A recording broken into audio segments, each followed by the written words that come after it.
मित्रों नमस्कार, जय हिंद। स्वागत है आपके अपने YouTube चैनल पर जिसका नाम है उत्कर्ष विजन गोविंद सर में। बच्चों आज आपके सामने मैं एक नया डिस्कशन लेके आया हूं और डिस्कशन का मुख्य उद्देश्य ओवरऑल माने पूरा जीएस से जो है आपकी चीजें जुड़ेंगी। मैं अटपटे क्वेश्चन आपसे पूछूंगा और आप उसको ध्यान से सुनिएगा। मैं डिस्कशन को आगे करता हूं। रूल हमें पता है, मैं बार बार नहीं बता रहा कि किस प्रकार से चीजें हम लोग डिस्कशन करते हैं। ठीक है, तो चलिए पहला सवाल मैं आपसे पूछता हूं, जरा बताइए भारत का पहला पूर्ण स्वच्छ राज्य। Very good. भारत का पहला पूर्ण स्वच्छ राज्य बच्चों सिक्किम है। भारत का पहला पूर्ण जैविक राज्य आंसर आया सिक्किम। भारत का पहला पूर्ण जैविक राज्य है। सिक्किम भारत का अंग कब बना? सिक्किम भारत का अंग कब बना? 1975 में। Very good. 1975 में 1975 में सिक्किम भारत का अंग बना। तो जरा बताइए पहली बार इसरो के द्वारा अंतरिक्ष में सैटेलाइट कब भेजा गया? आंसर आया 1975 में। बच्चों 1975 में भारत में की जो एजेंसी इसरो है उसने आर्यभट्ट नामक जो सैटेलाइट था उसको ऊपर भेजा था। ध्यान रखें, इसरो का मुख्यालय कहां है? इसरो का मुख्यालय बेंगलोर में है। ये बात बिल्कुल सही है। इसरो कब बना? इसरो कब बना?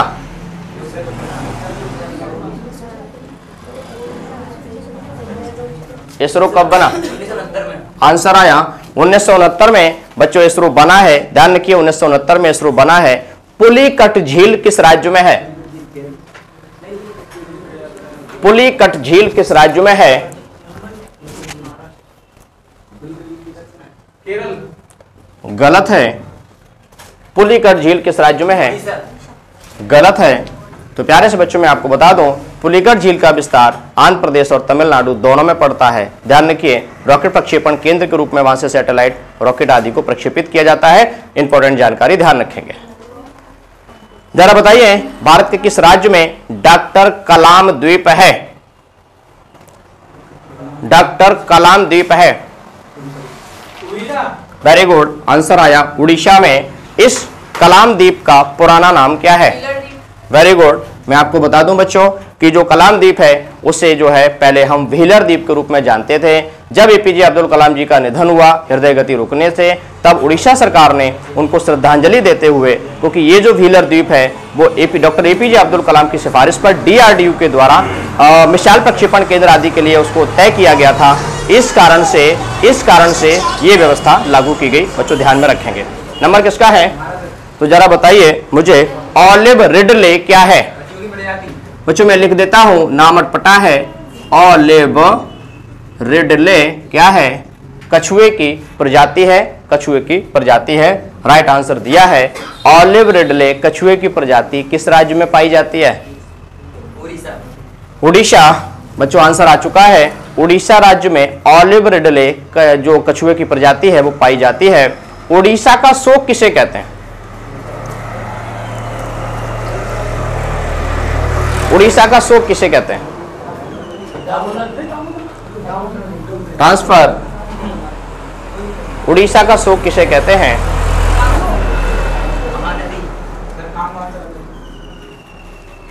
ब्रह्माणी नदी को उड़ीसा का शोक कहते हैं। ब्रह्माणी नदी। अगली बात, बंगाल का शोक किसे कहते हैं? दामोदर नदी को बच्चों बंगाल का शोक कहते हैं। बिहार का शोक किसे कहते हैं? कोसी नदी को कहते हैं। बहुत अच्छी तैयारी है। म्यांमार के पड़ोसी भारतीय राज्य कौन कौन से हैं? म्यांमार के पड़ोसी भारतीय राज्य कौन कौन से हैं? बताइए बच्चों। मैंने कहा कौन कौन से, जल्दी नाम बताइए। मैं नंबर दोबारा बोलिए।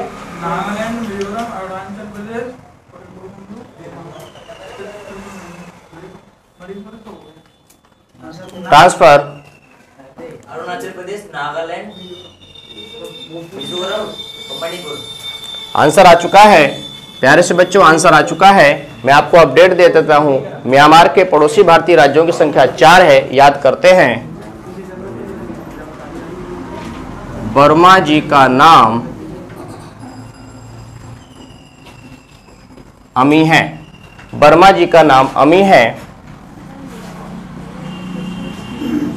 नागालैंड, मणिपुर,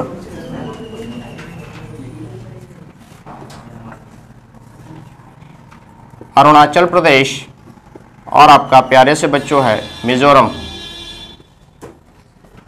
ठीक है ना, मिजोरम, ये 4 राज्य हैं। इंपॉर्टेंट जानकारी बच्चों याद रखेंगे। नंबर किसका है? अच्छा, आपका नंबर है। तो प्यारे से बच्चों, विश्व कैंसर दिवस कब मनाया जाता है? वेरी गुड, 4 फरवरी को विश्व कैंसर दिवस मनाया जाता है। कैंसर के इलाज में किस समस्थानिक का प्रयोग होता है? वेरी गुड, आंसर आया है कैंसर के इलाज में किस समस्थानिक का प्रयोग होता है? आंसर आया है गोल्ड 198, राइट आंसर है। अगली बात, कैंसर के इलाज में किस समस्थानिक का प्रयोग होता है? आंसर आ चुका है बच्चों, कोबाल्ट 60। कोबाल्ट 60 का प्रयोग कैंसर के इलाज में होता है। इंपॉर्टेंट जानकारी।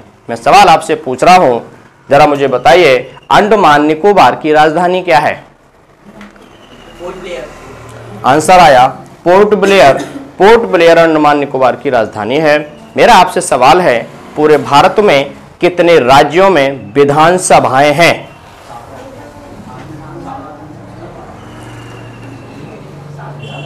कितने राज्यों में विधानसभाएं हैं?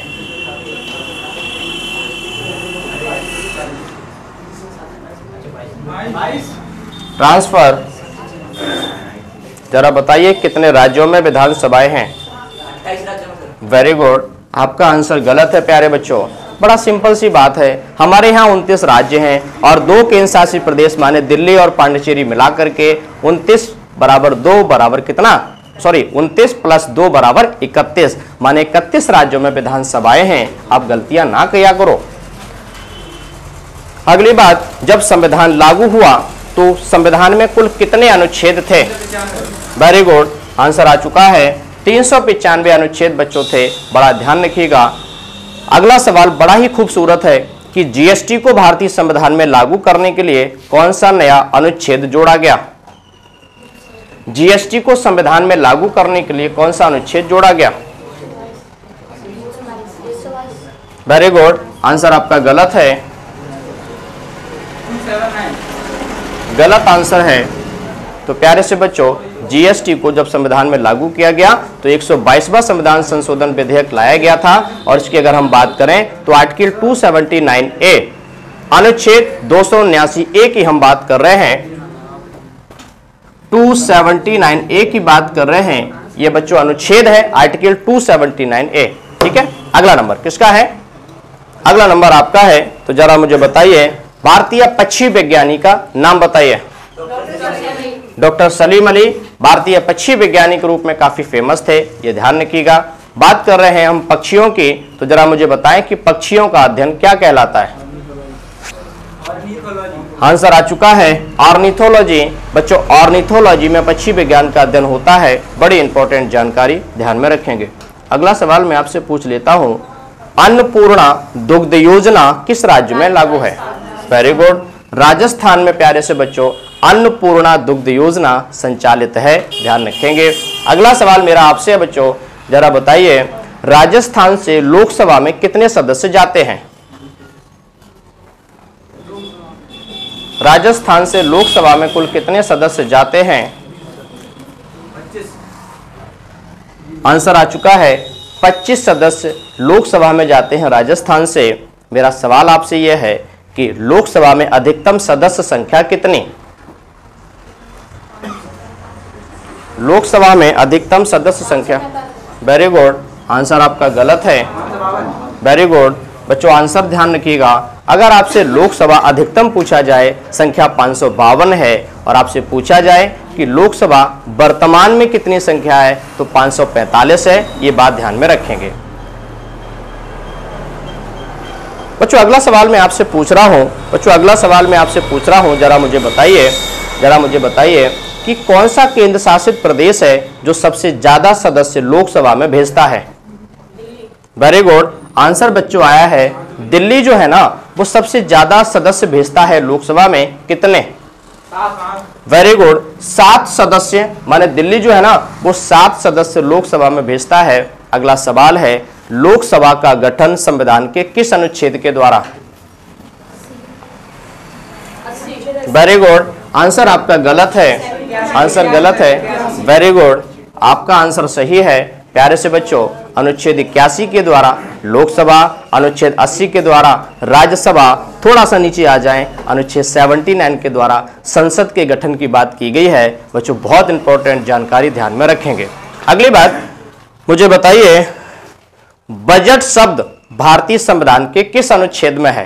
आर्टिकल 112। वेरी गुड, आंसर आपका गलत है। बजट शब्द भारतीय संविधान के किस अनुच्छेद में है? आंसर आया बजट शब्द है ही नहीं। तो बच्चे जो आप जुड़े हुए हैं, पहली बात मैं एक छोटा सा अपील करूंगा बच्चों, व्यवस्था को रोक करके यदि आप मेरे चैनल पे नए हैं तो मेरे चैनल को जरूर सब्सक्राइब करिएगा। हम जीएस आधारित ग्रुप डिस्कशन, करंट अफेयर की ऐसी ढेर सारी चीजें मैं लाता रहता हूं, तो आप चैनल को सब्सक्राइब करना ना भूलिएगा। आप सब्सक्राइब करेंगे तो मेरे द्वारा लाए गए जो भी वीडियोज होंगे आपको समय रहते मिलेंगे, और निश्चित रूप से तय मान के चलें, आप वीडियो देखते जाइए, आपकी सफलता में ये वीडियो सहायक अवश्य होंगे, ये मेरी आपसे अपील है। तो मैं आपको बच्चों बता दूं कि भारतीय संविधान में बजट शब्द का कहीं वर्णन नहीं किया गया है। संविधान के अनुच्छेद 112 में वार्षिक वित्तीय विवरण, मैं आपको रिपीट कर रहा हूं, वार्षिक वित्तीय विवरण के रूप में उसको शामिल किया गया है, और इसके द्वारा बजट को लाते हैं। बात बजट की करें तो बजट का जो शब्द, बजट जो है बच्चों फ्रांसीसी भाषा का शब्द है, और बजट का जो अर्थ है वो है चमड़े का थैला। बात बजट की करें तो सबसे पहले बजट जो है फ्रांस में लाया गया था, फ्रांस में बजट शब्द का प्रयोग किया गया था। इस बात को बच्चों ध्यान में रखेंगे। नंबर किसका है? तो जरा बताइए कि वर्ष 2019 का बजट किसने पेश किया?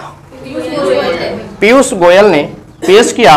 पर प्यारे बच्चों एक बात है कि पीयूष गोयल जी वित्त मंत्री नहीं है, रेल मंत्री हैं, फिर क्यों पेश किया इन्होंने? वेरी गुड, आपने आंसर सही दिया। प्यारे से बच्चों पीयूष गोयल जी रेल मंत्री हैं, उन्होंने इस बार का बजट पेश किया है। क्यों? क्योंकि वित्त मंत्री जी अरुण जेटली अस्वस्थ थे, इस कारण से उन्होंने ये भूमिका निभाई है। मेरा आपसे सवाल है, वित्त मंत्री अरुण जेटली जी की किताब का नाम? वित्त मंत्री अरुण जेटली जी की किताब का नाम? ट्रांसफर। वेरी गुड, प्यारे से बच्चों आंसर आ चुका है। अंधेरे से उजाले की ओर किताब अरुण जेटली जी की है। इंपॉर्टेंट जानकारी, धमाकेदार, एक भी क्वेश्चन बच्चों छूटना नहीं चाहिए। पूरी ताकत लगा दूंगा, मैं भी लगाऊंगा, आप भी लगाइए, जिससे कि आपका सिलेक्शन हर हाल में हो, ज्वाइनिंग लेटर आपके हाथ में आए। नंबर किसका है? नंबर आपका है। तो प्यारे से बच्चों बताइए कि आयरन लेडी ऑफ मणिपुर किसे कहते हैं?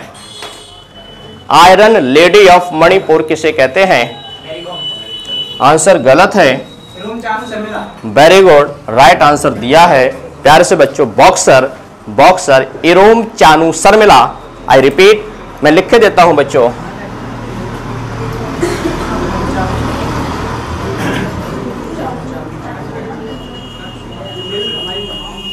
इरोम चानू शर्मिला जी को मणिपुर की आयरन लेडी के रूप में जाने जाते हैं। मैं आपसे बात कर रहा हूं, जरा बच्चों बताना मुझे बताइए, मिसाइल वुमेन ऑफ इंडिया किसे कहते हैं? आंसर आ चुका है। प्यारे से बच्चों मिसाइल वुमेन, मैन के रूप में तो एपीजे अब्दुल कलाम जी को हम जानते हैं, पर यहां हम वुमेन की बात कर रहे हैं। Missile women of India Tessy Thomas अग्नि 5 मिसाइल, जो आईसीबीएम मिसाइल है, इंटर कॉन्टिनेंटल बैलिस्टिक मिसाइल अग्नि 5, जो कॉन्टिनेंटल मिसाइल है जिसकी मारक क्षमता 5000 किलोमीटर है, उसकी mission director Tessy Thomas, TESSE Tessy Thomas उसकी मिशन डायरेक्टर थी। उन्हें ही हम क्या बोलते हैं? Missile women of India. Very good, बहुत अच्छा आंसर दिया आप लोगों ने। नंबर किसका है? नंबर आपका है। तो प्यारे से बच्चों जरा मुझे बताइए कि उत्तर प्रदेश का पुराना नाम?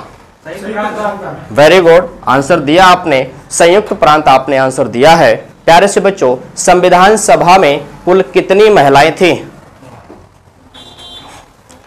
संविधान सभा में कुल कितनी महिलाएं थी? 5।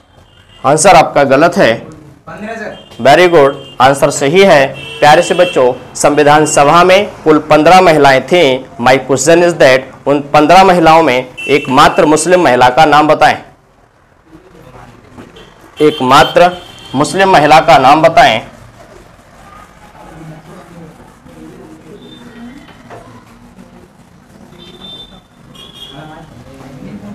बताइए बच्चों, नहीं पता?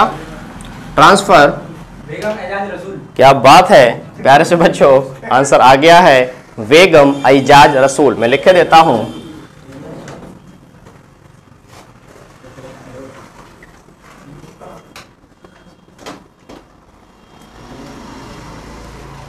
बेगम एजाज रसूल जी जो थी वो महिला मुस्लिम थी संविधान सभा में। बहुत अच्छा आंसर दिया आपने प्यारे से बच्चों। नंबर किसका है अब?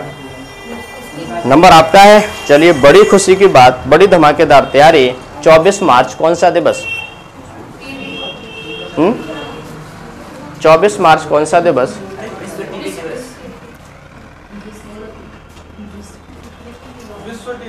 विश्व टीबी दिवस। 24 मार्च विश्व टीबी दिवस। प्यारे से बच्चों मैं आपको बता दूं, आप लोग आंसर देते हैं फाइनलाइज आंसर दिया करिए। आप जब तक फाइनल नहीं देंगे तो मेरे को वो कंफ्यूजन रहता है। आपको जो भी आंसर देना सही है गलत है, जिससे कि मैं भी कंफ्यूजन में ना जाऊं और आप चीज क्लैरिफाई कर सकें। 24 मार्च को विश्व टीबी दिवस तपेदिक दिवस होता है। बहुत अच्छी जानकारी।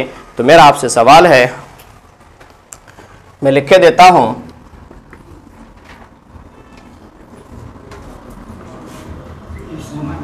आ सूटेबल बॉय किताब के राइटर कौन है? करण जौहर। क्या बात है बच्चों, आ सूटेबल बॉय एक पुस्तक है जिसके राइटर हैं करण जौहर जी। इस बात को ध्यान में रखेंगे। तो प्यारे से बच्चों आपने देखा कि मैं आपके सामने कुछ क्वेश्चंस ओवरऑल लेके आया था। आप लोगों ने बहुत अच्छे आंसर दिए, दोनों ही टीम ने आंसर दिए हैं। मैं रिजल्ट को देख लेता हूं कि कौन सी टीम विजेता बन रही है। ओके 1 2 3 4 5 6 7 8 9 10 11 12 13 14 15 16 17 18 19 20 21 22 नंबर एक्स टीम के हैं। 1 2 3 4 5 6 7 8 9 10 11 12 13 14 15 नंबर बाई टीम के हैं। रिजल्ट आपके सामने है। एक्स टीम विजेता बनी है जिसके 22 नंबर हैं। तो हार्टली कॉन्ग्रेचुलेशन, हार्टली कॉन्ग्रेचुलेशन। आपने बहुत अच्छा परफॉर्मेंस किया। God bless you. और आप लोग बिल्कुल उदास ना होंगे, आप अच्छी सी तैयारी, बहुत अच्छी तैयारी कर रहे हैं। तो आप भी नेक्स्ट टाइम बराबरी पे आएंगे। तो प्यारे से बच्चों जैसा कि आपने देखा, डिस्कशन कराया और आपने व्यवस्था से जुड़े, तो प्यारे से बच्चों फिर से बोलूंगा कि चैनल को सब्सक्राइब जरूर करिएगा। और ये डिस्कशन कितना लाभकारी है आपके लिए बच्चों कमेंट बॉक्स में जाकर के जरूर बताइएगा। ठीक है बच्चों, जय हिंद।